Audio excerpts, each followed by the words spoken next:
नमस्कार दोस्तों, आप सुन रहे हैं मनु भंडारी द्वारा लिखित उपन्यास महाभोज। तो आइए आगे बढ़े। आंख खोलकर दास साहब ने घड़ी देखी, 9 बज गए। अच्छा तो तुम पांडे को बोल दो मीटिंग की तैयारी करवाए। होशियार आदमी है, स्थिति संभालना जानता है। फिर उठते हुए बोले जैसे अचानक याद आ गया हो। और हाँ, जाओ तो जरा मसाल के दफ्तर होते जाना। दत्ता बाबू ही नाम है ना संपादक का। कोई 3-4 महीने पहले इंटरव्यू लेने के लिए समय मांगा था, पर कहाँ था उन दिनों समय। कहना अब समय लेकर मिल ले किसी दिन मुझसे। फिर पास आए और बड़े स्नेह से लखन की पीठ पर हाथ रखकर बोले, लखन, आज का तुम्हारा आवेश देखकर अच्छा नहीं लगा मुझे। मेरे साथ चलना है तो भाई जबान पर लगाम और व्यवहार में ठहराव चाहिए, समझे। दास साहब ये बात केवल कहते ही नहीं, अमल में भी लाते हैं।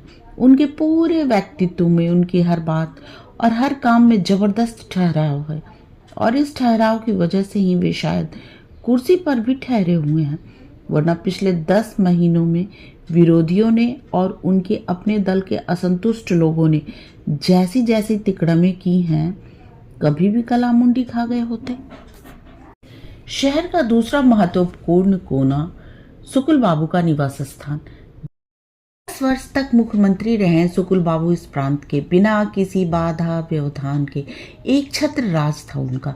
कभी सोचा ही नहीं था कि 10 वर्ष की लंबी अवधि ने जिस राज की नींव को एकदम पुख्ता कर दिया था, वो एक झटके से ऐसे उखड़ जाएगा जैसे कोई जड़ ही ना हो उसकी। पर होनी बड़ी बलवान। यूं सुकुल बाबू भी कम बलवान नहीं, सचमुच ऊंची चीज है। प्रांत के लोग दास साहब के पासंग पर रखते हैं सुकुल बाबू को। वैसे दास साहब की किसी भी बात से कोई समानता नहीं है सुकुल बाबू की। सांवला रंग, नाटा कद, थोड़ा थुलथुल शरीर, दास साहब की तरह सौम्य संयत भी नहीं। सुरा सुंदरी से किसी तरह का कोई परहेज नहीं, बल्कि कहना चाहिए अनुरागी हैं दोनों के। जग के सकल पदार्थ न पाने वाले कर्महीनों में अपने को वो शुमार नहीं करवाना चाहते। मस्त फक्कड़ हैं एकदम। दोनों दोस्तों के बीच फुहड़ भाषा का प्रयोग करते हैं धड़ल्ले से। गाली गलौज से भी कोई परहेज नहीं। उनका ख्याल है कि वाकई में गाली का बंद लगा कि बात में धार आई। पर बाहर के लोगों के बीच अपने को काफ़ी साध कर चलते हैं। ज्योतिष पर अनंत विश्वास है सुकुल बाबू को। तरह तरह के नग जड़ी हुई 4 बड़ी अंगूठियां पहन रखी है। गले और बाजू में गंडे तावीज भी बंधे हुए मिल जाएंगे। नीलम तो अभी पिछले महीने ही पहना। पहले भी किसी ने पहनकर आजमाने को कहा था, पर हिम्मत ही नहीं पड़ी। बड़े तेज मिजाज वाला पत्थर है नीलम। माफिक ना आए तो एकदम पलटा ही बिठा दे। लेकिन पटरा बैठा ना पहनने से तो पहन लिया, और देखो रंग लाया। बिसु की मौत लगता है जैसे थाली में परस कर मौका आ गया है उनके सामने। अपनी हार को जीत में बदलना है उन्हें, इस मौके का फ़ायदा उठाकर। मौका तो पहले भी आया था, इससे भी कहीं ज़्यादा अच्छा और मौजू। पर उस समय तो अपनी पार्टी का महाभारत सुलझाने में लगे हुए थे। 62 वर्ष की उम्र में क्या कुछ नहीं झेला है सुकुल बाबू ने राजनीति में। पर इस बार का अनुभव तौबा। एक गड़ीड़िए के डंडे के नीचे कैसे सारी भेड़ें रिड़ियाती मिमियाती एक झुंड बनाकर चल रही थी। पर जैसे ही डंडा टूटा, आपस में ही वो मारकाट मची कि विश्वास करना मुश्किल हो गया कि ये एक झुंड की ही भेड़ें थी। कैसी कैसी मशक्कत झेली है उन्होंने इस बार। कोई ऐसा वैसा होता तो दम तोड़ गया होता। अभी तक यह भी सुकुल बाबू ही हैं जो टिके हुए हैं। केवल टिके ही नहीं, सबको ठिकाने लेकर टिके हुए हैं। पर मन बेहद क्षुब्ध हो गया है उनका। उन्हें खुद लगने लगा कि राजनीति गुंडागर्दी के निकट चली गई है।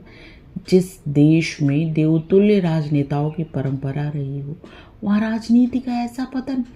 कभी कभी मन में एकदम वैराग्य जाग जाता है। पर राजनीति में जहाँ तक अपने को धंसा लिया, वहाँ से निकल भी तो नहीं सकते। निकलने का सीधा अर्थ है हार मान लेना। और जीवन में एक यही तो बात है जिसे वे कभी नहीं मान सकते। पिछले चुनाव में हारकर भी मन से वे उस हार को एक दिन के लिए भी स्वीकार नहीं कर सके। उस हार को जीत में बदलना ही है। जो भी हो, जैसे भी हो, कृत संकल्प है उनके लिए। आज सारे दिन सुकुल बाबू अपनी गोटियां ही बिठाते रहे। शाम के भाषण में कौन कौन से मुद्दे उठाने हैं, कितने वोट खोने और कितने पाने हैं। अभी तक हरिजनों के बूते पर ही चुनाव जीतते आए थे। पिछली बार इन लोगों ने आंख फेरी तो मुंह की खानी पड़ी, पर इस बार कैसे आंख फेरेंगे, और आखिर क्यों फेरेंगे? बिसु सारी जिंदगी इन्हीं लोगों के लिए तो लड़ता रहा था। वे बिसु की मौत का हिसाब तो जरूर मांगेंगे। इस पर भी लोग उनके सुर में सुर नहीं मिलाएंगे, जरूर मिलाएंगे।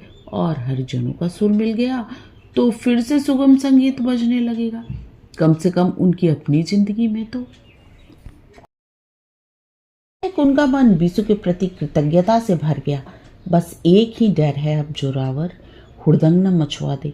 एकदम उजड्डा आदमी है बीहड़, पर पूरे गांव और पंचायत में दबदबा है उसका। सारा गांव थर्राता है उससे। सरपंच भी तो उसका चचा ही है। बस एक बार किसी तरह बिना किसी गड़बड़ झाले के रंग जमाने को मिल जाए तो लोगों को पूरी तरह अपने साथ बहा कर ले जाएंगे। बहा कर ले जाने का मतलब अब वे खूब अच्छी तरह समझ गए हैं, और बहाव की ताकत भी। कुछ अरसे पहले जो आया था वो बहाव ही तो था, बहाव नहीं, बवंडर। एक जोरदार बवंडर। कुर्सियों पर बैठे सारे लोग धड़ाधड़ नीचे जा गिरे। बड़ी बड़ी हस्तियां तक नहीं टिक पाई। उसके बाद से तो जैसे देश में बॉन्डरों का सिलसिला ही शुरू हो गया। आंध्र में बॉन्डर, दिल्ली में बॉन्डर, उड़ीसा में बॉन्डर। उस बॉन्डर ने इतिहास बदला तो ये बॉन्डर भूगोल बदलने में लगे हैं। और यदि वे बवंडर ले आए तो वो शायद उनकी किस्मत बदल देगा। एक बार जीतकर किसी तरह विधानसभा में पहुंच जाएं तो फिर वहां बॉन्डर का सिलसिला शुरू करेंगे। जोड़ तोड़ करने की अपनी क्षमता पर काफी भरोसा है सुकुल बाबू को। फिर 70 दरार वाली खोखली नींव पर खड़े इस मंत्रिमंडल को गिराना यूं भी कोई मुश्किल बात नहीं। अपने लोग जरा साथ दे तो बाएं हाथ का खेल है उनके लिए।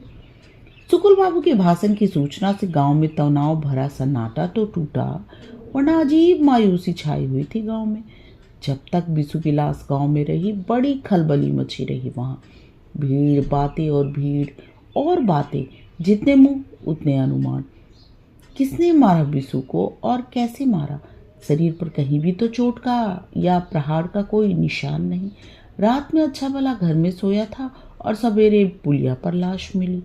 जहां लाठी फावड़े या सीने बंदूक से मारने मरने का रिवाज हो, वहां ऐसी रहस्यमय मृत्यु बेहद सनसनी पैदा कर रही थी सबके मन में। पुलिस वालों को ऐसी चुस्ती तो गांव वाले ने पहले कभी नहीं देखी। पिछली घटना का सबक भूले नहीं थे अभी तक। इधर उधर पहुंची और तुरंत ही थानेदार साहब अपने कांस्टेबलों को लेकर मौके पर हाजिर। जाने कितने लोगों के बयान हुए। लाश सबसे पहले किसने देखी, किस हालत में देखी? बिसु की पूरी जन्म पुत्री खुली। कब इसने क्या कहा, क्या किया, इसकी दोस्ती, इसकी दुश्मनी, इसके मिलने जुलने वाले, जिंदगी की पूरी डायरी, जो शायद बिसु कभी नहीं लिखता, लेकिन पुलिस लिख कर ले गई। लेकिन लाश के जाते ही एक अजीब तरह का सन्नाटा छा गया वहां, तनाव भरा सन्नाटा। गांव के पूरब में एक बड़ा सा अखाड़ा है जुम्मन पहलवान का, जिसमें 30-40 पट्टे लाल लंगोटे बांधकर वर्जिश करते रहते हैं रात दिन। डंड पेलना, लाठी भांजना, मुगदर घुमाना, कुश्ती लड़ना, कुछ न कुछ चलता ही रहता है। शाम के समय काम से लौटते हुए लोग कुछ देर खड़े होकर तमाशा जरूर देखते। यह अखाड़ा गांव वालों के मनोरंजन का केंद्र भी है और आतंक का स्रोत भी। इसी अखाड़े की आबादी जब अपनी तेल पिलाई हुई लाठियां लेकर गांव के गली बाजारों में उतर आती है तो सारे गांव वालों को सांप सूंघ जाता है और सबकी जीभ तालू से चिपक जाती है। जैसे ही बिसु की लाश चीड़-फाड़ के लिए शहर गई, अखाड़े के लखैट गश्त लगाने लगे गांव में। उसके बाद लोगों के मुंह से आहें भले ही निकलती रही हों, बात नहीं निकली। बिसु को मारने का तरीका चाहे न समझ में आ रहा हो, पर मरने वाले का नाम शायद सबके मन में बहुत साफ था। नाम भी, कारण भी, पर केवल मन में। बयान के समय भी जबान पर कोई नहीं लाया, बिसु का बाप भी नहीं। लेकिन आज दोपहर से ही गांव एक नई चहल पहल से भर गया है। भोंपू लगी जीप गली गली गुहारती फिर रही है। आज शाम 6 बजे हरिजन भाइयों के हमदर्द दोस्त श्री शुक्ल बाबू आप लोगों से बातचीत करने आएंगे। विशेषर की मौत सरासर जुल्म है, इसे बर्दाश्त नहीं किया जाएगा। आइए और शुक्ल बाबू की आवाज़ में आवाज़ मिलाइए, बिसु की मौत का जवाब तलब कीजिए। शाम 6 बजे लग रहा था जैसे बिसु हीरा का बेटा नहीं, शुक्ल बाबू का अपना बेटा है और उसकी मौत का दुख उनका अपना दुख है, जिसे बटाने के लिए वे गांव वालों से याचना कर रहे हैं। 4 बजे तक गांव एक अच्छी खासे आयोजन के लिए तैयार हो गया। मैदान में 2 तख्त जोड़कर मंच बना दिया गया। मंच पर गद्दा बिछ गया। गांव तकिए लग गए। बस उस पर बिराजने के लिए शुक्ल बाबू की काया की प्रतीक्षा है। कोई 100-150 नए चेहरे भी गांव में उतर आए हैं। जोरावर की ओर से कोई गड़बड़ी हो तो बचाव करेंगे, नहीं तो मजमे की संख्या ही बढ़ाएंगे। कल के अखबारों में यह तो छप सकेगा कि शुक्ल बाबू का भाषण सुनने के लिए जनता उमड़ पड़ी है।